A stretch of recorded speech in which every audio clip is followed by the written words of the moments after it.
Salut à tous et à toutes, c'est BCF Productions, j'espère que vous allez bien. Aujourd'hui on se retrouve dans une nouvelle vidéo dans laquelle je vais vous présenter mon setup et mon matériel de photographe et vidéaste. Si cette vidéo vous plaît, n'hésitez pas à mettre un petit pouce bleu, c'est juste en dessous de la vidéo, puis à vous abonner et activer toutes les notifications pour recevoir les notifications du coup de toutes les nouvelles vidéos qui sortiront. Mettez-moi aussi un commentaire si ça vous intéresse que ce genre de format, et puis n'hésitez pas aussi à me parler d'autres formats qui pourraient vous plaire, à me donner des conseils, tout ça, c'est là pour ça en fait, l'espace commentaire. Abonnez-vous aussi à à la chaîne YouTube de mon frère, elle est dans la description, voilà, je vous laisse aller voir. Et du coup je vous laisse avec la suite de la vidéo. Et là tu... Merde. Et du coup je vous laisse avec la vidéo.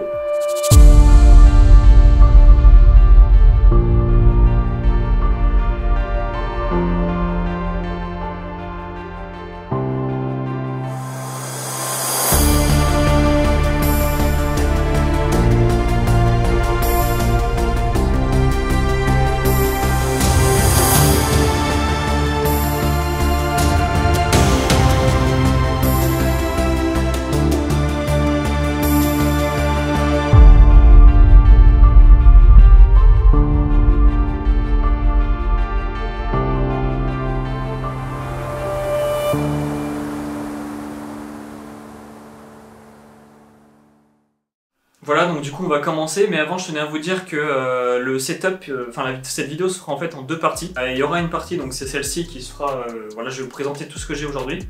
Et je vous ferai peut-être une partie dans 6 mois, 1 an, je verrai, puis je vous montrerai comme ça toutes les améliorations qu'il y aura. Et voilà, donc c'est l'idée en fait c'est de voir un petit peu l'amélioration du setup au fil du temps. Et du coup voilà, donc c'est bon, on peut commencer. Donc ici, donc là c'est tout ce qui est... Bah tu peux filmer ici. Donc ici c'est tout ce qui est matériel, photo, vidéo, tout ça. Tout ce qui est secondaire, voilà, c'est des accessoires, mais vous allez voir que c'est vachement utile quand même et il y en a vraiment pas mal. Donc on va commencer par ceci. Donc tout le monde connaît, c'est un fond vert classique, voilà. Je sais plus où je l'ai eu, mais voilà, c'est un petit fond vert classique c'est un carré donc de 2 mètres sur 2 mètres je crois, voilà, donc ça tout le monde connaît. Je vais vous parler d'un truc qui est quand même déjà assez important, je vais vous en parler maintenant. C'est mon sac à dos. Alors, j'ai pas encore de sac photo, parce que normalement il faut un sac photo, voilà, pour transporter son matériel. C'est plus pratique, mais du coup en attendant j'utilise ça. Voilà, donc c'est un petit sac, une petite sacoche en fait, dans lequel je mets mon appareil photo. Donc celui qui me filme, je vous en parlerai après. Donc c'est un petit sac photo que je mets dans ce sac, le sac Espac classique, tout le monde en a un, tout le monde connaît. C'est un sac voilà, classique, donc je mets ça, mon appareil photo là-dedans, avec mes batteries sur le côté, vous voyez il y a 2 poches, mes cartes de visite ici, voilà, carte de visite. Donc je mets tout dedans, puis après tout ça je le mets dans le sac, et comme ça c'est doublement sécurisé. Pour l'instant j'ai pas besoin de plus, mais il va falloir un jour que j'investisse dans un sac photo, et puis voilà, ça fait partie du coup des changements, peut-être que dans la prochaine vidéo j'en aurai un. Voilà, donc ensuite, ça je l'avais déjà présenté dans une vidéo. C'est les 4 accessoires indispensables, il me semble, la vidéo est juste au-dessus, voilà, ici. C'est un diffuseur en fait 5 en 1, donc qui permet de diffuser la lumière.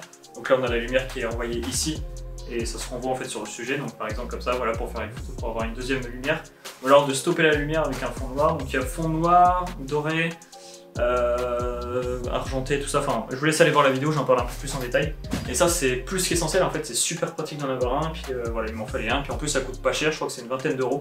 Donc c'est presque obligatoire d'en avoir un quand on fait des photos et un petit peu de vidéo. Ensuite, on va repartir par là, je vous parlais de ça, voilà, donc c'est des gélatines, donc j'en ai plusieurs, j'en ai des rouges, j'en ai des bleus, des blanches pour la diffusion de lumière. Voilà, en fait c'est juste pour changer la couleur. Je mets ça donc en fait sur sur mes softbox ici, que je les scratch et je mets directement la feuille de gélatine sur la lumière, et ça change la couleur en fait.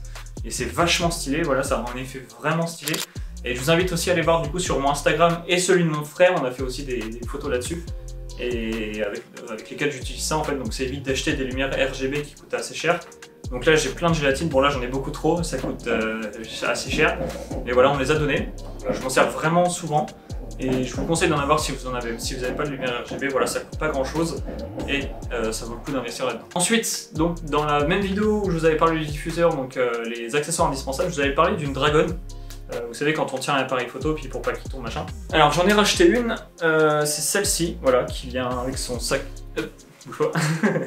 Avec son sac, donc c'est Peak Design qui fait ça, ça coûte relativement cher. Un petit truc comme ça, je crois que ça vaut 45 €, un truc comme ça. Donc ça coûte très cher, mais ça supporte 90 kg de poids. donc c'est fourni donc avec les petits trucs qu'on voit souvent sur les appareils photo. Et en plus c'est magnétique, voilà, ça se range voilà, vraiment tout seul.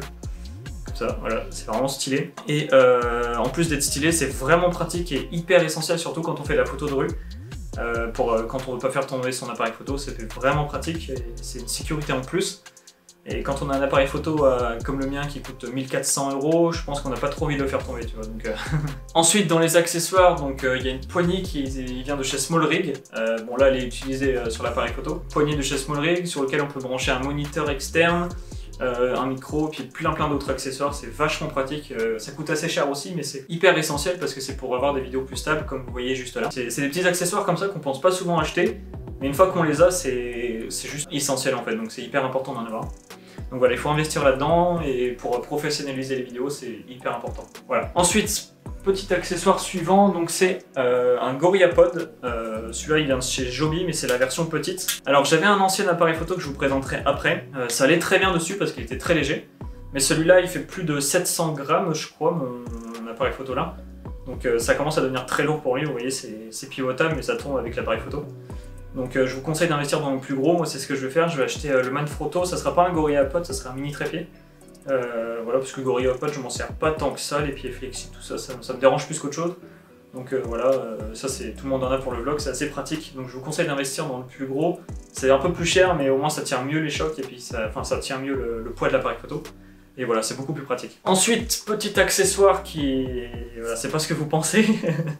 C'est une soufflette en fait pour les appareils photo pour tirer les poussières sur le capteur et tout ça, donc c'est hyper pratique, voilà, ça fait du vent. Je suis juste un petit accessoire comme ça pour retirer les poussières devant l'objectif et ça évite d'avoir des petites taches noires comme ça, très moches à la caméra, puis hyper compliqué à enlever surtout en vidéo. Ça c'est hyper important d'en avoir une. Ensuite, prochain accessoire, c'est ça, voilà, c'est du scotch en fait, mais c'est du gaffeur, c'est... Donc ça se retire tout simplement, voilà, il n'y a pas besoin de paire de ciseaux, ça se retire facilement, c'est super solide, ça colle très bien, et ça fait pas de traces au niveau du sol et tout ça, sur les objets.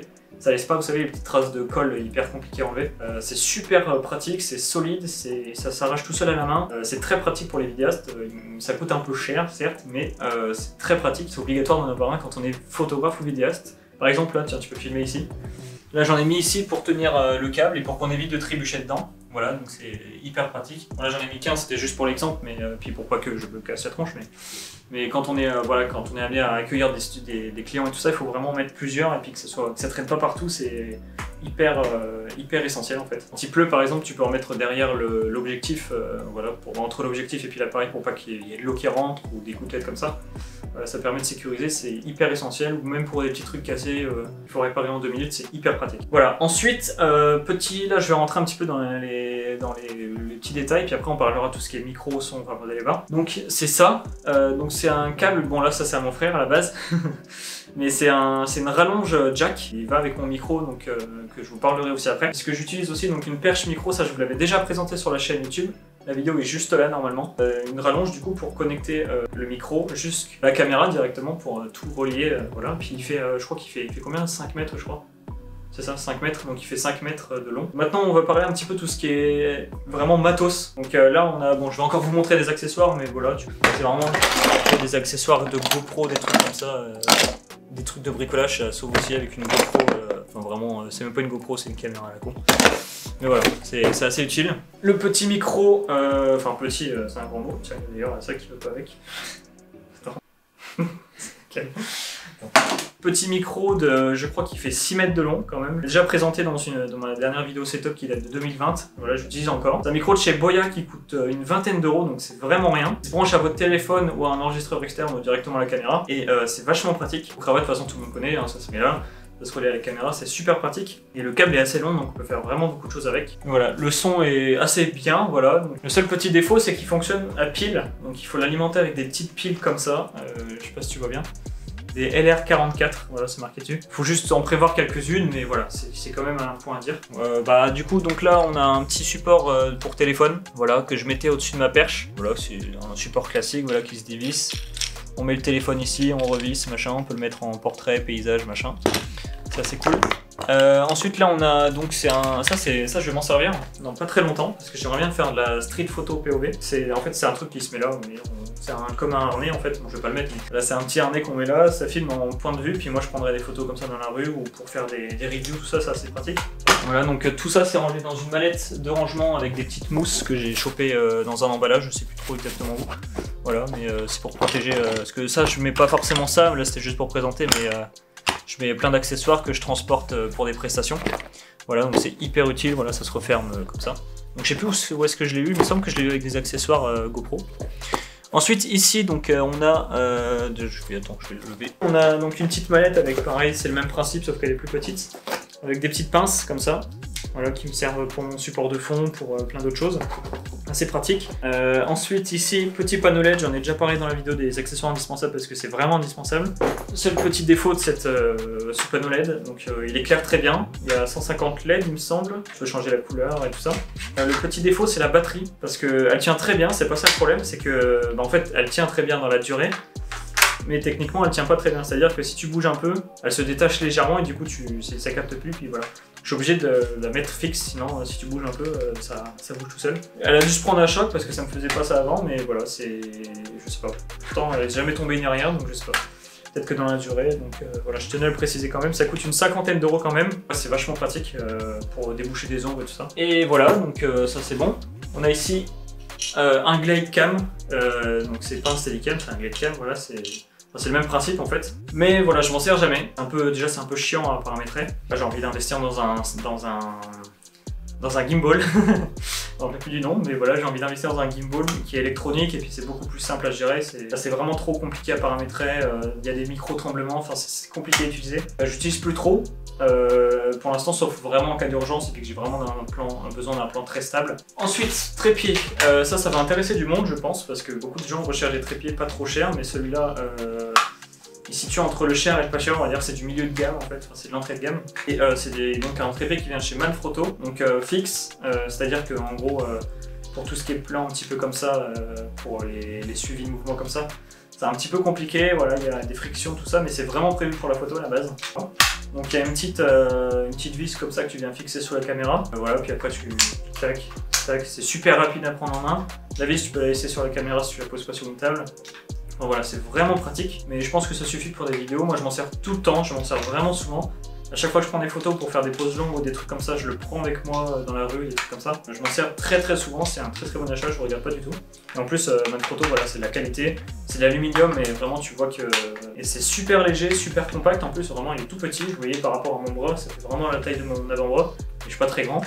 Donc voilà, c'est vraiment ouais, très bon achat. Donc, il est fourni avec sa petite housse, voilà, Manfrotto. Voilà, c'est juste pour le sécuriser, mais bon, j'utilise presque jamais. Ensuite, là, ça va plaire un petit peu à ceux qui font de la musique. Donc, j'avais fait une vidéo un petit peu type b-roll, présentation un petit peu avec un montage. Donc, c'est un piano de chez Akai MPK Mini. Je crois qu'il y a 25 touches avec les 8 pads et puis les petites molettes là comme ça. Donc, c'est un clavier qui marche en USB qui se branche directement à l'ordinateur. Ça s'utilise sur Ableton, FL Studio, tout ça. Donc, voilà, c'est très pratique pour composer de la musique et moi, j'en avais besoin. Maintenant, donc, je vais vous parler des softbox, des petites lumières, des grosses lumières que vous voyez juste là. Donc, c'est des softbox de chez Neewer qui sont vraiment pratiques. Donc je les ai eu en kit de 2 à une centaine d'euros à peu près. Elles se branchent directement sur le secteur, donc il n'y a pas de batterie. Bon, pour le prix, ça va encore. Elles font 45 watts il me semble et elles ont 2 différences de température de couleur. Voilà, donc j'en avais déjà parlé dans la vidéo où je présente mon studio de produits. C'est des lumières simples en fait qui font le taf. Et il y a une petite toile de diffusion qui est vraiment pratique, comme ça. Voilà, c'est ce scratch et ça permet de diffuser en fait la lumière et puis d'avoir une lumière sans ombre, une lumière vraiment diffuse sur le visage. Et puis vous voyez là, j'ai pas trop d'ombre dure, c'est assez travaillé, donc ça fait un petit look un petit peu plus professionnel. Et vu qu'elle coûtait pas très cher puis que j'en avais absolument besoin, je me les suis procuré et puis pour l'instant c'est bon. Plus tard, j'investirai vraiment dans une softbox avec une grosse parabole machin, qui a beaucoup plus, qui envoie un peu plus de watts. Je verrai un petit peu ce que je vais prendre. J'ai pas mal de chez Godox ou Landlight. Je verrai un petit peu ce dont j'ai besoin, mais voilà, à peu près c'est à peu près ça, voilà. Ensuite, ici, on a des petits accessoires. Alors attends, je vais tourner bien. Ici, on a plein de petits accessoires. Donc on a la perche micro, comme ça que j'avais déjà présenté dans une vidéo, comme je vous ai dit tout à l'heure, qui est vraiment bien. C'est une perche du coup que j'ai fait moi-même. DIY avec une petite vis 1/4 juste là. Elle fait 2 mètres. Voilà. Donc c'est vraiment assez. Voilà, j'ai rajouté une petite mousse depuis la dernière fois parce que c'est pour éviter les petits bruits là, comme ça dans le micro. Et puis c'est plus agréable aussi à porter à la main. Donc voilà, en perche comme ça, vous connaissez. Ça c'est pour les courts-métrages ou pour vraiment les petits tournages où j'ai besoin d'une petite perche comme ça. Parce qu'une perche micro ça vaut quand même une blinde, ça vaut quand même assez cher. Donc pour l'instant j'ai fabriqué ça. Je m'en sers presque jamais, donc si j'aurais investi dans une grosse perche micro, voilà, je m'en servirais vraiment jamais. Enfin c'est pour ça que j'ai fabriqué ça pour l'instant. Tu peux filmer par terre, là on a des petites... c'est les petits fonds studio voilà, que j'ai présentés pour mes photos de produits. Ensuite juste à côté là, on a un trépied voilà, basique de chez... il n'y a même pas de marque dessus. Voilà, c'est un petit trépied voilà, secondaire qui peut me servir pour la mise au point en manuel. Attends, je vais m'asseoir. Je vous expliquerai ça dans une autre vidéo, vous verrez, j'ai prévu plein de vidéos de toute façon où je vous montrerai un petit peu, où je vais me servir de tout mon matos de toute façon tout le long de l'année. Là, c'est un petit fond photo, voilà, à la base c'est du papier peint, mais voilà, j'ai récupéré pour faire un petit fond blanc. Derrière, là, juste là, on a un petit fond vert en papier avec dessus des points de tracking. Et là, derrière, on a un petit fond blanc. Oula, il y a une barre qui va tomber. Voilà, donc un petit fond blanc voilà, de 1 mètre à peu près, donc c'est un fond papier. Ça c'est vraiment spécialisé pour les photos de produits. Voilà, c'est léger, c'est pas très gros, puis ça prend pas trop de place, voilà, donc c'est pour les photos de produits, pour prendre des photos de produits blancs. Et du coup voilà, donc ça c'est tout. Ensuite, donc là on va parler d'une partie très intéressante pour moi et très importante, parce que c'est ça, donc c'est le fond de studio d'ailleurs qui est dégueulasse. Oui, aussi dégueulasse que ça. Du coup, voilà, c'est mon fond de studio. Je l'ai reçu littéralement ce matin. Voilà, vraiment. Normalement, je devais pas vous le présenter dans la vidéo. Mais voilà, il est là. Donc, le fond vert, ça, je l'avais déjà. Et c'est surtout le support de fond, en fait, qui est vraiment pratique. Qui est très très grand aussi, qui est même un peu trop grand. Je l'ai acheté parce que j'ai besoin, voilà, je vais investir dans des fonds blancs, dans des fonds gris, dans des fonds un petit peu noirs et tout ça, et de couleurs différentes aussi, pour pouvoir faire des photos de haute qualité, puis pouvoir accueillir des clients ici. Justement, en parlant de clients, j'ai oublié de parler de quelque chose, c'est au niveau de là, en fait, vous voyez, tout est posé sur un lit, vraiment pas terrible, voilà, il n'y a pas assez de place, machin, donc le client, il sera assis juste là, sur ce petit tabouret là, et voilà, donc ça, pour quand je vais le prendre en photo, mais ça va pas, vous voyez, ça prend trop de place, tout ça. Donc je vais changer le lit, je vais mettre un clic-clac en fait, donc c'est parce qu'en fait je dors ici, c'est aussi ma chambre. Mais voilà, donc ça fera peut-être un espace, je mettrai sous forme de canapé quand il y aura des clients, et ça fera un espace un peu plus sympa, un petit peu plus chill, voilà, où on peut se poser, puis voilà, ça prend moins de place en fait, surtout c'est surtout ça. Et voilà, si je le mets là-bas, vraiment il y a un espace entier de la chambre qui me permet de prendre des photos, et d'accueillir pour faire mon... Donc c'est un home studio en fait que je suis en train d'aménager. Donc ça va prendre un peu de temps avant d'avoir tout ce que je vais avoir, mais voilà, ça va être essentiel en fait, mais j'en aurai un. Voilà. Ensuite, donc du coup c'est bon pour le fond, donc il vient chez New World, je sais pas si je l'ai dit. Le support de fond, pas le fond, ça c'est un fond vert qui vient que j'avais déjà présenté aussi sur la chaîne. Et le fond, le support de fond, voilà, il vient de chez New World. Il coûte 70 €, voilà, donc ça va à peu près. Ensuite, on va parler un petit peu de tout ce qui est setup, voilà, setup gaming. Non, enfin, on peut s'en servir pour jouer, mais moi je m'en sers essentiellement pour travailler, même si je joue un petit peu, voilà. Mais donc du coup, on a une chaise. Alors, la chaise, c'est la marque, c'est Gangias. Donc c'est une chaise, voilà, gaming ergonomique. C'est pas la meilleure du tout du marché, mais il m'en fallait une parce que j'en avais marre d'être assis sur une chaise de jardin, en fait. Voilà, on peut reculer comme ça, et puis c'est une chaise vraiment standard que tout le monde connaît, que tout le monde a. Et voilà, c'est très très pratique. Elle m'a coûté une petite centaine d'euros, donc c'est le prix d'une chaise standard. Voilà, du coup, petit setup qui n'a pas trop changé depuis la dernière vidéo du setup de 2020. Donc on va déjà commencer par ça. Donc c'est mon ancienne caméra. C'est très très limité au niveau des réglages, tout ça. Donc c'est pour ça que je me suis procuré ce nouvel appareil photo qui me filme. Donc voilà, je vous en parle juste après. Donc ça c'est le Canon M100 avec un 15-45 mm dessus. C'est un EFM, voilà, donc c'est vraiment tout petit, c'est très compact, vous voyez, par rapport à ma main. C'est tout petit. Le seul avantage qu'on a, c'est ça. Voilà, c'est l'écran retournable, mais c'est vraiment le seul avantage. Parce que voilà, il n'y a même pas de grip pour le micro, il n'y a pas de prise casque, il n'y a pas de prise micro non plus d'ailleurs. Au niveau de la batterie, ça va le tenir parce qu'il n'y a pas grand chose, il n'y a même pas de viseur ni rien. Donc voilà, donc il filme même pas en 4K, voilà, c'est vraiment très très limité. Et voilà, donc j'avais besoin de changer, donc j'ai investi du coup dans cet appareil photo qui me filme. Donc c'est un Canon EOS RP de la nouvelle gamme RF du coup, pour les objectifs. Donc dessus, je crois qu'il y a un 24-105. L'objectif n'est pas terrible, mais c'est déjà beaucoup mieux que celui-là, ça c'est sûr. Je peux filmer jusqu'en 4K 25 fps, on a un crop up APS-C dessus, mais c'est pas... Voilà. Donc là, je parle vraiment un petit peu plus pour les connaisseurs en caméra, donc pour ceux que ça intéresse ou qui recherchent des caméras. Il a un objectif stabilisé, il est stabilisé aussi à l'intérieur, et voilà, avec une grille micro surtout, c'est ça que je voulais pour pouvoir mettre du coup dessus ma poignée et le micro de chez Rode. Donc c'est le vidéo micro de chez Rode d'ailleurs, je crois que j'en ai pas parlé encore. Il y a un écran orientable, voilà, tout ce qu'il faut. Et depuis que j'ai cet appareil photo, voilà, c'est une dinguerie au niveau des photos, tout ça, ça change carrément. Même la batterie, tout ça, normalement la batterie c'est son gros défaut, mais franchement, je tiens... Voilà, là on a changé une fois de batterie depuis le début, mais je l'avais déjà un petit peu utilisé. Il faut quand même en prévoir plusieurs évidemment, mais bon ça c'est tout le temps le cas, mais voilà, je pensais que ça allait être pire que ça. Voilà, au niveau des photos c'est pareil, il est très correct, et puis voilà, il est assez polyvalent, voilà, il fait plein de choses. Il est assez petit et très léger surtout, c'est surtout ça l'avantage. Enfin, je suis vraiment content de l'avoir. Voilà. Ensuite, au niveau de la partie PC, tout ça, voilà, périphérique, tout ça. Le clavier, c'est le même qu'avant, c'est un K55 de chez Corsair. RGB, voilà, avec le petit bouton ici pour le volume, mute et tout ça, les vidéos, tout ça. Donc j'ai envie de changer de clavier, parce que, alors il est très bien, il fonctionne très bien. Mais voilà, c'est un clavier semi-mécanique, voilà, donc avec des grosses touches machin. Moi j'ai envie d'un clavier plat. J'avais l'idée d'acheter celui de chez Logitech, il coûte assez cher mais il est vraiment c'est bien. Il est très pratique pour travailler, c'est vraiment incroyable. Celui-là pour jeu il est vraiment bien, en vrai c'est pour ceux qui n'ont pas besoin d'un clavier, qui n'ont pas envie de se prendre la tête et que c'est pas trop cher, je crois que c'est une cinquantaine d'euros celui-là. Et ouais franchement il est vraiment bien, on peut même changer les paramètres et les couleurs tout ça sur le logiciel. Je vous le conseille si vous faites du gaming, mais si vous commencez à faire du montage et que vous n'aimez pas comme moi les grosses touches, il va falloir changer, voilà. Ensuite, souris. Donc là, c'est une nouvelle par rapport à la dernière fois, j'avais la SteelSeries, je sais plus quoi. Là, c'est la Logitech G502, la filaire. Elle est vraiment bien. On peut rajouter des poids, voilà, tout ça. Donc pour le gaming, c'est vraiment bien. Mais voilà, encore une fois, c'est pour le gaming. Et moi, j'ai envie d'avoir une souris qui est plutôt centrée pour le montage, tout ça. Donc pareil, la souris de chez Logitech est vraiment très bien. Je vous les mets à l'écran, les périphériques que je souhaite avoir. C'est beaucoup plus ergonomique et beaucoup plus pratique, ça fait gagner beaucoup de temps je pense. Et voilà, donc je vais investir là-dedans. Ensuite, mon écran, c'est un écran de chez Philips, c'est un 24 pouces, je crois qu'il a 75 Hz. Moi je fais pas beaucoup de jeux en fait, je joue un petit peu des jeux standards, mais je m'en fous un peu des performances. Par contre, je trouve qu'il a des assez bonnes couleurs, mais il est un petit peu trop lumineux, donc du coup récemment je l'ai réglé et ça va mieux. Voilà, donc je pense que c'était juste moi qui l'avais mal réglé. Les enceintes, donc c'est des Z333 je crois, il me semble. Celles-ci, elles sont fournies avec un caisson de basse et une petite molette oui, réglable pour le son. C'est vraiment pratique, ça je m'en sers tout le temps. Et les enceintes sinon elles sont vraiment très bien. Elles ont un très bon son, un petit peu trop grave, mais franchement ça va. Voilà, ça me permet d'avoir des sons différents parce que j'utilise aussi un casque, je vais vous parler juste après.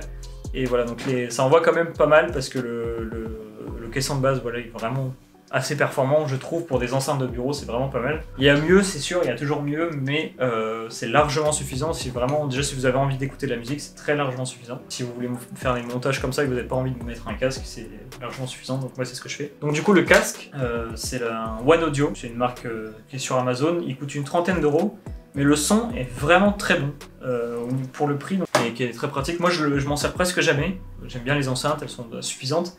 Mais j'aime bien aussi, enfin quand je m'en sers, c'est vraiment quand je veux faire des tests de sons différents ou que j'ai envie d'être dans une ambiance voilà, tranquille. Mais c'est assez rare quand même que je m'en sers. Quoique là, je suis sur le montage d'un court-métrage pour un client. Ensuite, donc le petit tapis de souris qui n'est pas si petit que ça, donc c'est un XL de chez Oki, ou OK, je sais pas comment ça se dit.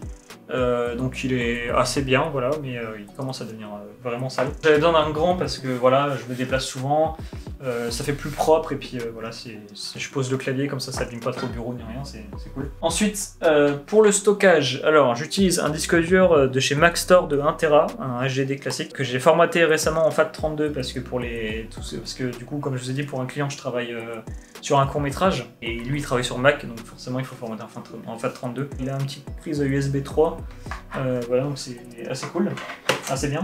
Ensuite là ici, si vous posez la question, c'est juste une batterie pour l'appareil photo, voilà.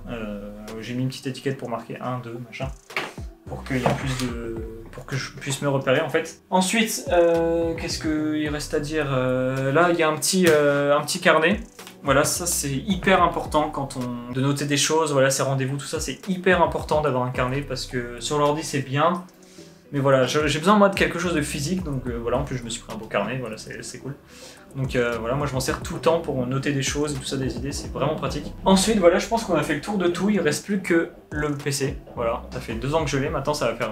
ouais, ça va faire pile 2 ans ou 3 ans, je sais plus. Ça va faire pile 3 ans que je l'ai parce que j'ai eu un anniversaire au mois de février. Il fait le taf pour l'instant, en tout cas, parce que je vais vous dire un petit peu ce qu'il y a dedans. Il y a un processeur i5 9e génération, une RTX 2060. J'ai rajouté, donc là j'avais 8 Go de RAM en 2020, maintenant j'en ai 24. J'ai rajouté aussi 1 Tera en SSD. J'ai dû changer le disque dur parce qu'il ne fonctionnait plus. Enfin, il fonctionne encore, mais il fait des petits grésillements. Du coup, au niveau des logiciels que j'utilise pour le montage, alors on a, je suis passé sur Premiere au final, Premiere Pro. DaVinci Resolve, je m'en sers encore, mais que pour l'étalonnage. J'en ai profité aussi pour me prendre la licence pour les photographes. Donc c'est Lightroom et Photoshop que j'utilise énormément, c'est hyper essentiel pour moi. Voilà, j'avais besoin de passer sur Adobe et puis quand j'aurai besoin d'After Effects, tout ça, je le mettrai. Pour l'instant, je m'en suis pas encore servi. Voilà un petit peu tout le matériel que j'ai.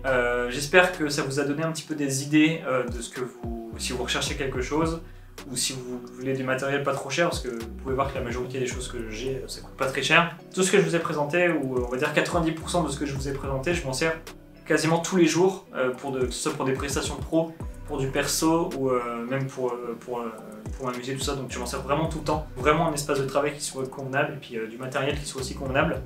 Même si ça coûte cher, au moins c'est quelque chose c'est du matériel qui dure longtemps. Dans une prochaine vidéo aussi, je vous parlerai de quelque chose que je vous ai pas parlé volontairement, c'est ma dolly. Pour ceux qui me connaissent déjà ou qui ont vu le making of de mon court métrage, j'ai fabriqué avec mon frère, donc du coup avec Logan qui tient la caméra. Elle marche très bien et j'aimerais bien vous montrer un petit peu. C'est dans le même concept que la perche micro que j'avais fait, que je vous montrais tout à l'heure, que j'ai fait DIY, voilà, donc vous montrer un petit peu comment j'ai fait. J'espère que c'est une vidéo qui vous intéresse. Si c'est le cas, n'hésitez pas à me le dire en commentaire. Vous écrivez par exemple je veux la voir la vidéo. Enfin, je vous ferai du coup, comme je vous ai dit, une vidéo dans 6 mois, 1 an, on verra, enfin vers la fin de l'année en tout cas, où j'aurai beaucoup plus de matériel, je pense, parce que voilà, mon activité professionnelle a démarré. Je vais pouvoir vraiment investir à 100% de mon temps dans la vidéo et du coup pour YouTube, je vais pouvoir avoir plus de temps comme ça. Restez bien à l'affût. Abonnez-vous encore une fois, activez la cloche, toutes les notifications et puis voilà, mettez un petit like si la vidéo vous a plu. N'hésitez pas aussi à me suivre sur mon Instagram et sur celui de Logan, voilà, qui publie aussi des photos qu'on fait ensemble. Moi je vous dis à très vite, c'était BCF Productions. Salut à tous.